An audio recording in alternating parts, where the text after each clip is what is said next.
Hello friends, time అయితే 5:30 అయింది. ఇప్పుడే ఆఫీస్ నుంచి అలా బయటకు వస్తున్నా. రాగానే వీడికి మంచి కార్నర్లో డామినోస్ సెంటర్ అయితే పెట్టినాడు. నేను పీజీకి వెళ్ళే ప్రతిసారి ఇది కనపడుతుంది అనమాట. 4 రోజుల నుంచి కంట్రోల్ చేసుకుంటున్నా ఇందులోకి వెళ్ళకూడదని. కానీ ఏం చేస్తాం, ఇదే నా వీక్నెస్ అనమాట. నేను ఏ బిర్యానీకి ఎక్కడికి వెళ్ళను, కానీ ఈ పిజ్జా చూసే మాత్రం ఆగలేను. మంచి కట్టుబాట్లు సార్.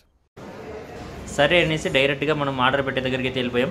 మనం అక్కడ ఎన్ని పిజ్జాలు ఉన్నా సరే మనం డైరెక్ట్గా ఒకటే చూస్తాం. పెప్పర్ బార్బిక్యూ చికెన్ 129 రూపీస్ అనమాట.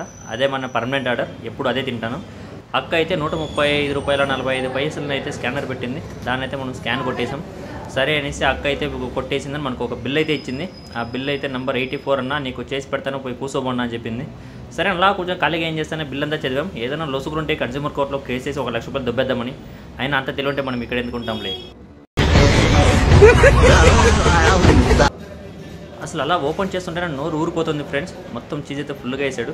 దాని మీద మన మిరపాయల పొడి ఉంటుంది కదా, మిరకాయల పొడి ఇంకోటి ఏదో ఇస్తాడు ఫ్రెండ్స్, మెంతులో సంథింగ్ ఏదో, దాన్ని కూడా మొత్తం చల్లేసాను అనమాట ఫుల్గా. మొత్తం జాగా వేసేసిన తర్వాత ఒక్కో పీసు తీసుకుని అలా టేస్ట్ చేస్తుంటే ఒక స్వర్గంలో ఉన్నట్టు ఉంటుంది. చూడండి, చీజ్ అయితే ఫుల్గా ఉంది, బాగా మెత్తగా నీరు అయితే బాగా కాల్చిచ్చాడు. చూడండి, ఒక్కో పీస్ నోట్లో పెట్టుకుంటేనే అసలు కరిగిపోతుంది. మీరైతే కుళ్ళుకోవద్దని ఫ్రెండ్స్, మళ్ళీ నాకైతే కడుపు నొప్పి వస్తుంది. అయినా మీరు అడిగినా కూడా నేను ఇవ్వలేను ఫ్రెండ్స్. వాడు ఇచ్చిందే 4 పీసులు, అది నాకే సరిపోతుంది. ఇంకా మీకే ఇచ్చాను నేను.